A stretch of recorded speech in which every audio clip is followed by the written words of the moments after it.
Welcome. You've made it this far, so you clearly have pretty exceptional taste in decks. This is a Gate Guardian deck profile. We've been waiting almost 20 fucking years since Metal Raiders for this shit to come out, and it is finally here. I am a huge fan of Gate Guardian. I've had the Bondi card forever. I've had the pieces forever. Just never had the support to actually make a deck and play with it. This shit is incredibly mid, but I'm pretty sure it can still, it's playable. It's like my perfect deck. It's definitely not meta. Most people aren't gonna know what the cards do. It's gonna be popular for a little bit and then it's gonna completely die off, and I'm gonna play it for a while. This is a profile that's, it's gonna be kind of fun to be able to look back on this and see how the deck evolves, but I wanted to at least get something out there for anyone that was interested in playing it, and I guess giving them a little bit more insight. I feel like there's only only a handful of ways that you can play this deck as of right now. It's not like there's a ton of, I shouldn't say that, it's Yu-Gi-Oh! There's always tons of options. But yeah, I guess we'll just go ahead and kind of crack into it. 2 Sanga, 2 Kazejin, and 2 Suijin. This is pretty standard across the board, I think, with all the banishing that's going on. You can reoccur your pieces from your deck, and banish zone. The only way that you really don't have access to them is if they're in your graveyard, which is fine because you just contact fuse out into the big guy. But I think 2 is pretty standard. You don't want to clog on these too hard, but you also want to make sure that you have enough that you can, continuously be cycling through your fusions throughout the game.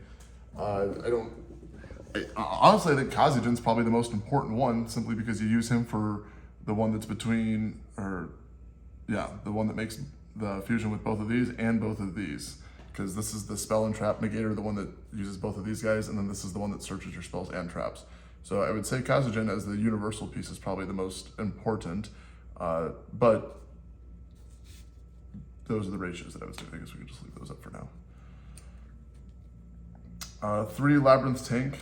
This is a nice retrain of the fusion. Whenever you can normal summon it without tributing, it can't attack the turn that it's summoned, but then it does the same thing where you can place any one of your Suijin, Kazejin, or Sanga the Thunder pieces from your deck, hand, I think it's hand too, or banished pile. There's banished in your hand or deck face up in your spell and trap zone. So you're either summoning the pieces out with fusion deployment, or sending them with Prisma to get names on the board, or you're using things like your field spell, Labyrinth Tank, etc. to put the pieces in your spell and trap zone and just contact fusing with them that way. Oops. 3 Labyrinth, or Shadow Ghoul of the Wall, Jesus Christ. Shadow Ghoul of the Labyrinth. This is your field spell searcher. You can pitch him and it adds the field spell. Also, whenever the field spell's up and your opponent declares an attack, you can banish it from your graveyard and destroy the opponent's monster. So it's good, adds a lot of consistency. The field spell is not once per turn. So, I should put the blue over here, match with the blue, green with the green.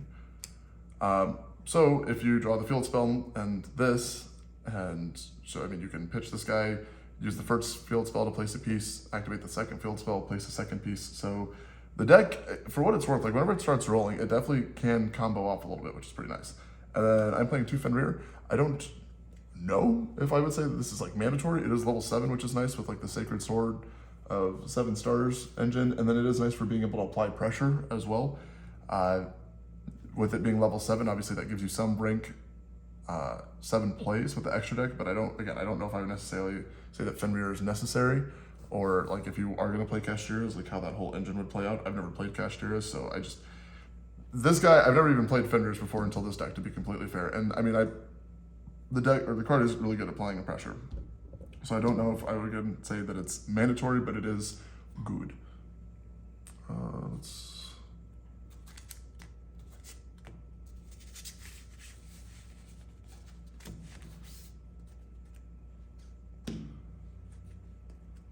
For the Magician's package, so I don't have the Pre-Preparation Rites, which is a spell card that I'm pretty sure searches this guy, but Souls is fucking cracked in this deck. You can send Kazejin, because it is a level 6 spellcaster, from your deck to your graveyard to special summon Magician Souls out. When these are placed in the spell and trap zone, you can send them for Magician Souls effect to draw cards. You can use the field spell, place a piece, and then get value out of the field spell by sending it to draw a card. This just tends to have quite a bit of usefulness in the deck. Illusion of Chaos is a level 7, so you can 7 swords, or Sacred Sword of 7 stars, is that, yes, this away as well. That's pretty much the main thing. I mean, you really get another name on board with this too. You can make Link Rebo and all that dumb shit with it, but the main point being that this one just turbos out your Kazejin and then allows you to plow through your spells and traps, which is huge. All of the Gate Guardian spells and traps have a graveyard effect, except for the field spell, but you can banish it and search one of the Gate Guardian pieces from your deck and add it to your hand. So rather than, I mean, like, again, it just allows you to kind of plow through your deck more consistently, but then also, like, if you leave this on the board for a turn or two, the advantage that you're going to gain by turboing out through your spells and traps and gaining card advantage, it is pretty nice. I don't know if I would, I mean, you can probably mess around with these ratios a little bit. I saw a profile where a guy had 3 Preparation Rites, I think it was 1 Illusion, and then 1 Magician's Soul, I think was the, mathematically, he said that that's what the ratio was that you wanted to play, because that way if you ever opened up multiples of anything, you, see, that still doesn't necessarily make sense because with the Illusion of Chaos. Regardless, the whole idea was that you had the Preparation and Rites to get your engine started, but if you opened up multiple copies of anything, that the souls could just send them Preparation and Rites and draw cards. But I don't have Preparation Rites, so this is the engine I'm playing. Again, you could like cut this down to 1 and 2 if you wanted a smaller or like for more space, but again, as of right now, this is where I have it. But like I said, I'm kind of curious to see how I adapt the deck in weeks to come. Oh, we're struggling. Actually, I'm just gonna leave this down here. Fuck it. 2 Ear Hero Prismas.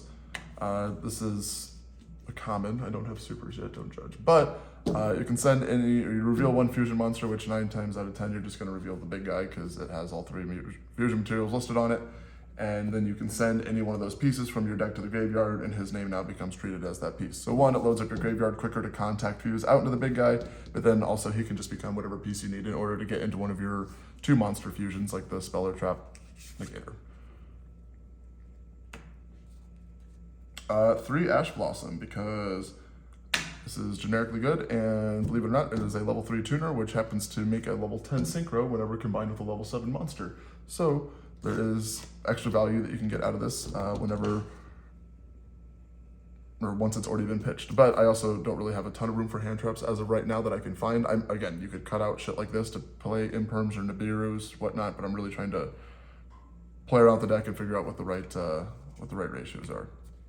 I think that's it for the monsters.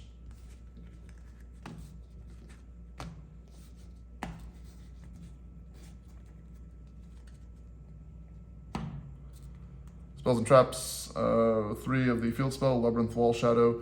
Whenever you activate the card, or not even activate, but its effect is you can place, again, one of the pieces that's either banished in your deck, or I think this is hand as well. I think they all say the same thing.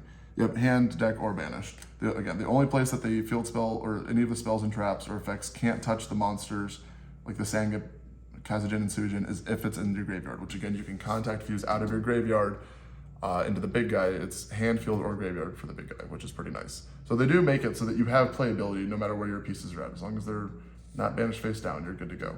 Again, not once per turn, so if you open up all 3 copies, you can turbo through 3 pieces. I wouldn't necessarily recommend that. You typically want to do 2 and try and save that 3rd field spell, but it also just depends on what your game state is.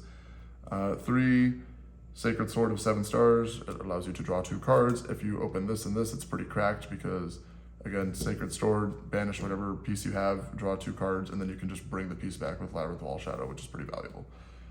3 fusion deployment. This says special summon 1 of these 3 pieces from your deck. You are locked into fusion monsters for the rest of the turn, which is super lame. So going first, it's not bad, because again, these all do have the effect on field that if your opponent's monster declares an attack, you blah blah blah reduce that opponent's monster's attack to 0. So they do add like a very, very, very minute little bit of buffer, but that, I mean, again, a good player is not going to play into that whatsoever. This is more so just getting you to that extra name that you need, or if you need to, I guess, re-fortify your board, like your first turn board a little bit more, you can just summon one of these out and have that extra layer of protection. But more times than not, you're just using that to access whatever piece you need in order to contact fuse out. Double attack, Wind and Thunder. This card is pretty damn good. You can pop any card on the field. Any card on the field. It does target. It's a quick play, but you have to control a Gate Guardian fusion monster. You can banish it to add. You could play this at 3. I definitely could see this being justified or bumped up to 3 just because of how generic and powerful it is. You typically, if you set up the wind and water statue one, or guardian, it stops spells and traps, and then this is like your Trident pop, which, I mean, if you get like the double spell and trap negate, something of this nature, and then like an Ash Blossom in your hand, I mean, that is 4 points of interaction that you have on your opponent's turn, which can be pretty hard to play through. So the deck definitely can set up boards. I would not, I mean, again, that's hard to say, because the deck can really pump out some crazy turn 1 boards, but it's just finding a consistent enough way to do that. 1 terraforming, just because this field spell is really good. I'm playing 1 Hero Lives for pumping out the Prisma. Paying half of your life points is really good in tandem with the Ryoko Guardian. This card is searchable. This is also pretty fucking cracked. The fact that when your life points are lower than your opponent's, you half your opponent's life points and then just give whatever you have your opponent's life points by to your Gate Guardian Fusion. So if you're at 7,000, your opponent's at 8,000, you fucking decrease their life points to 4,000 and you give your Gate Guardian monster 4,000 attack points, which is, it's weird. There's a FTK with this card as well, which is already pretty broken. I'm obviously not going to cater towards that too hard. That seems pretty degenerate, but just know that this card is inherently cracked. This is a going first build of this deck. I definitely think that there might be something to be said about a going second build with how much the deck tries to, like the field spell with Labyrinth Take breaks cards. This card is insane going second. I mean, this breaks boards. I'm not sure. I don't necessarily think that it's, I gotta play the deck a little bit more, but there might be a going second variant out there that's worth like looking into. Like this, your life points have to be lower than your opponent. So if you did like the Ascended of Thunder, which is a level 7, you pay 3,000 to special summon. Like there's so many ways that you could like orient an awesome OTK with what this deck has. So y'all can play around. Let me know what you come up with. Called by the Grave and Harpy's Feather Duster, just because they're really generic and good.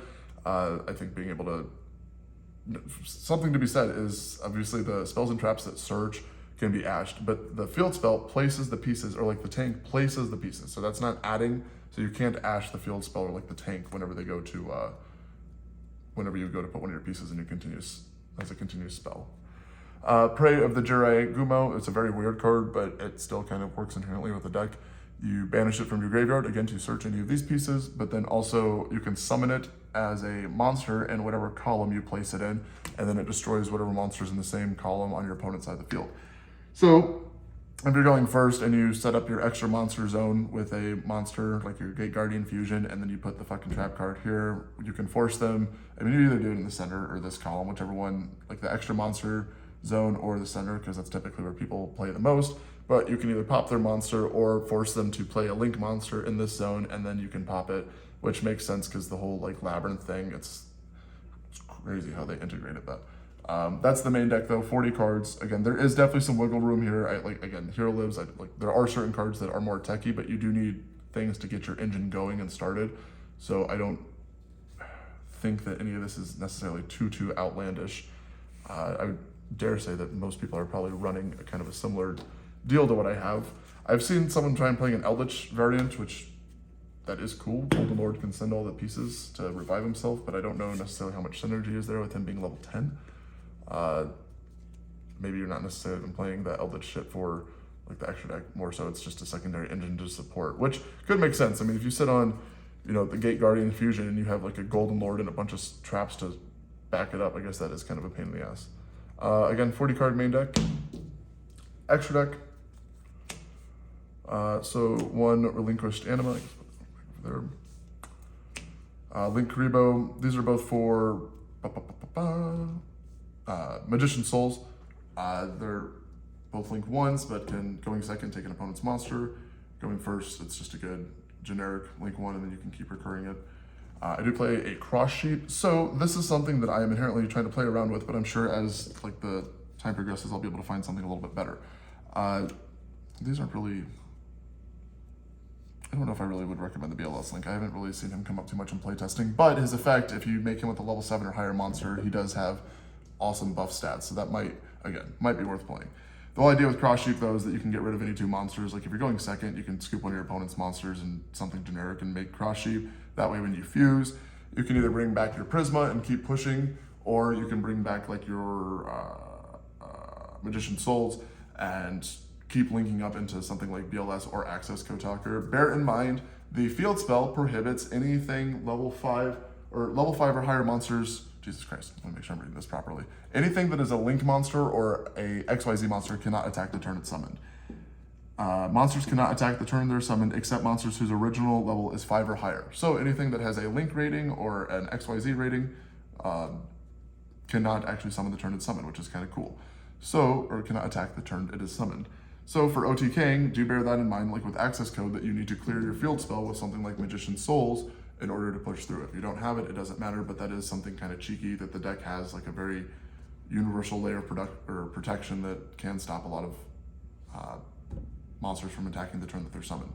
So worth noting. One Big Eye and one Harmonious, Jesus, I don't even know this thing's name. Number 76, Harmonizer Gradial. Big Eye is still insane just because it's universal enough that you can take anything on your opponent's side of the field. This card is kind of dope. It's a rank 7, 2700 attack. Anytime you can detach, it's a quick effect to detach one material, and then you can take one monster from your opponent's graveyard, attach it as a material, and then it cannot be destroyed by battle or card. Cannot be destroyed by battle with a monster of the same attribute. Also cannot be destroyed by the activated effects of your monsters with the same attribute. So in certain decks or matchups, this card is just kind of really nice because it can be very hard to get rid of. It is also generic enough that with it being a quick effect to take stuff out of your graveyard, opponent's graveyard, that is also, I don't know, card just seems good in terms of generic 7s. You could play like Diabolos, the Mind Hacker, even if you wanted to try and squeeze a Zeus in here, that's also fine. There's a lot of options. You don't use a lot of this too much, but it does come up. One Baron de Fleur. This is again if you have a level 7, and so like say you use your Ash Blossom and late game comes up, and you can pop off a little bit, make Cross Sheep, fusion summon, great, bring back your Ash Blossom from the graveyard using Cross Sheep's effect, and then synchro off into a level 10. Again, you cannot do that if you use fusion deployment because you're only locked into fusion monsters. So just bear in mind, that's very niche, and I'm trying to kind of play with ideas there, but the fact that you can make Barone, or like you have a level 7 that's stuck on the field for a turn and you're just sitting on a dead Ash Blossom. Almost summon the Ash Blossom, make Barone, and get insane value out of, like, turn a hand trap into an Omni Negate, which, not bad. For the fusions, 2 of the best one, the Wind and Water stops 2 spells or traps every turn. And then whenever it's removed from the field, you just special summon a Kazejin or a Suijin from your banished. Gate Guardian Thunder and Wind searches any of the Gate Guardian spells or traps. It searches a spell or trap that specifically mentions Kazejin, Suijin, and Sanga the Thunder in it. So that's the field spell. Any of the spells or traps that I'm playing, they're all searchable. I'm playing one of the Water and Thunder. It's a quick effect to change the attack of 2 of your opponent's monsters to 0. Obviously with the the field spell, being able to pop a monster with 0 attack at the beginning of the battle phase, that can be kind of cheeky. It can hold off a little, like, I don't know, it's a very niche, I don't really use that one this much unless you're maybe pushing for game or something and you need to clear a board. But I've found that I don't necessarily feel too hard pressed to play 2 of this one in particular. And then 2 of the Big Guy. You might play 3. I think 2 seems to be pretty sufficient. I'm sure in like some grind games, you might really be like, damn, I wish I had 3. But if they get rid of this twice, then you're probably in a losing state regardless. But that's the extra deck, 15 cards. It's pretty cut and dry. I mean, again, there's still some room for interpretation. Again, I don't know if this is necessary. There's a lot of, access, I don't know. Like you kind of have I wouldn't just recommend just blasting and playing 3 of all of these unless you were just, that's what you wanted to do, but that doesn't, the ratios that I've got dialed in, I seem to make the ones that I make, and like this is always the first one that you go for unless you're forced to go into this guy, and then you typically are going into one of these 2 to follow up and push for game. But the more you play the deck, you'll kind of find what I'm talking about. It's not like you go for the attack reducing one turn 1 by any means. Side deck, always a work in progress. One of the Sticky String Kaiju, and then 2 Lava Golem. I do like the idea of, I don't know, if you play 3 Lava Golems, 3 Kaiju, it's whatever you want, but going second, these cards are incredibly good at breaking boards. This one is a level 7 that you can take back with Anima in case you wanted to, well, that doesn't matter because Anima puts it in spell trap, so disregard that aspect. If you big-eyed it, I guess it's a level 7, which is cool, but it's also 2400 attack out of all the Kaijus, which if I'm not mistaken, your lowest fusion is 2450. So you could play Game of Seal, but it's level 8, so I don't know. For all intents and purposes, I'm playing the level 7, but I don't think it necessarily matters too drastically. But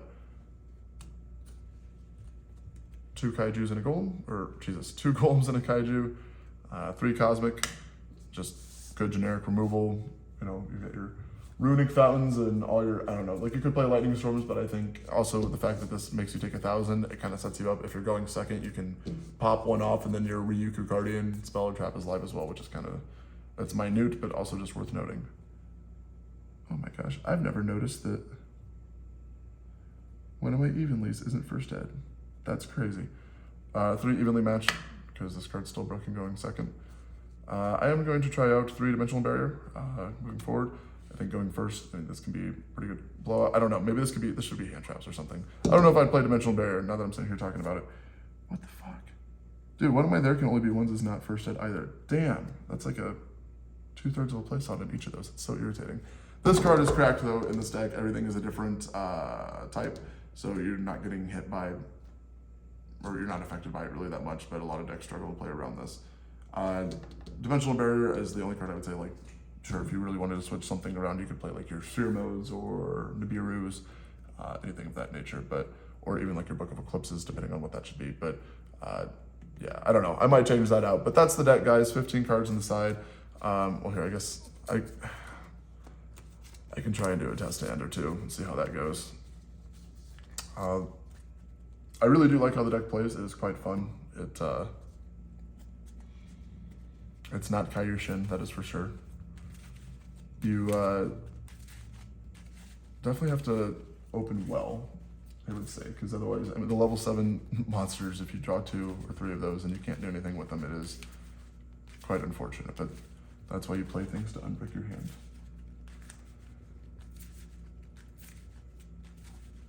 My whole objective with the deck, again, was to play it until I at least win the locals with it. There's a regional coming up this weekend. If I'm feeling incredibly brave, I might play it there, which I probably will, knowing myself, but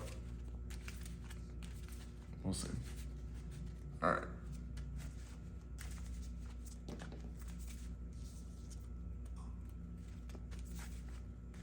Would you like to cut? Great.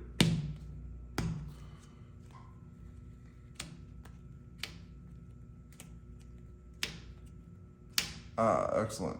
We opened up a bunch of the fucking pieces. So,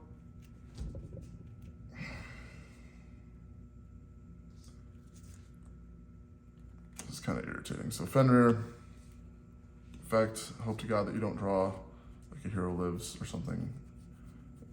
Yeah, I guess that's really the big thing, is you just don't want to draw Hero Lives off the Sacred Sword. You can Sacred Sword. Let's banish Suijin. Draw 2. That's pretty fucking good. Man, this is so hard playing upside down because I don't know where my... So that's graveyard, I guess. Jesus Christ. All right, I gotta move this. So field spell. And then this would be graveyard. Deck's there, field spell here, banished. All right, playing upside down. Activate the field spell, put Suijin. Actually, you can do it from your deck, technically, if you wanted to really get all your resources out to improve your chances of drawing better cards and not shit cards.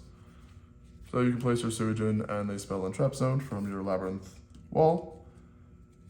Activate Shadow Ghoul, searches another field spell. So activate your second field spell. Activate. Probably, yeah, you gotta do your Kazejin.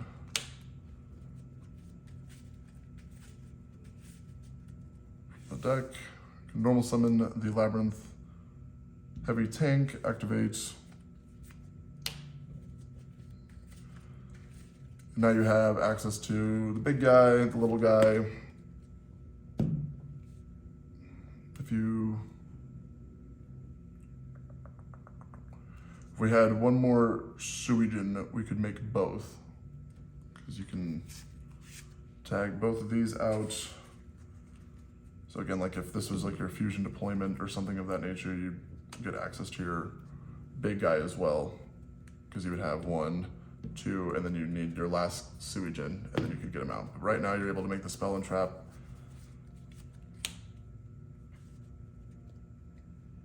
Stopper, and again, guys, this is not like the most competitive deck in the whole fucking world. But, so starting next turn, you have your Fenrir to banish a card, 2 spells and trap negates. If they start their battle phase with a monster with less than 1600 attack, you can pop it. You can destroy one of their monsters whenever they attack, as long as this is on the field. If this were to leave the field, you can bring back your Kazejin or Suijin. I will say, this card is incredibly hard to fucking get through, guys. Playing through 2 spells or traps every turn is not necessarily easy, especially for like a more rogue deck or something that's not super, like branded. If you let them do their things and just wait till they activate fucking branded fusion or whatever, that definitely hurts them. So just be mindful whenever you use this. Like wait till you hit the really crucial cards. Don't just shotgun it. Obviously, stop Prosperity if they're banishing 6 and that's the first card, because that means their hand's probably weak. But the whole idea being that this can still definitely slow your opponent down enough to where they don't OTK you and you can reestablish. But if you say like this board stays put or what have you, I don't know, we'll say that they weren't able to break it. So you can go next. That's awesome because you just drew your 3rd field spell. So you'll start off your turn with Labyrinth Wall Nightmare. You can add your final Suijin.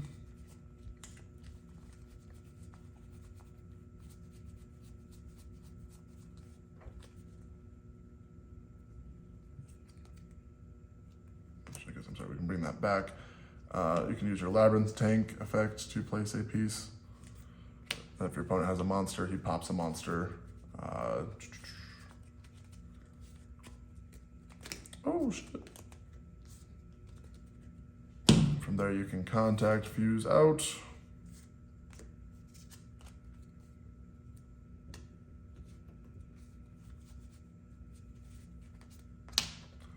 Yay.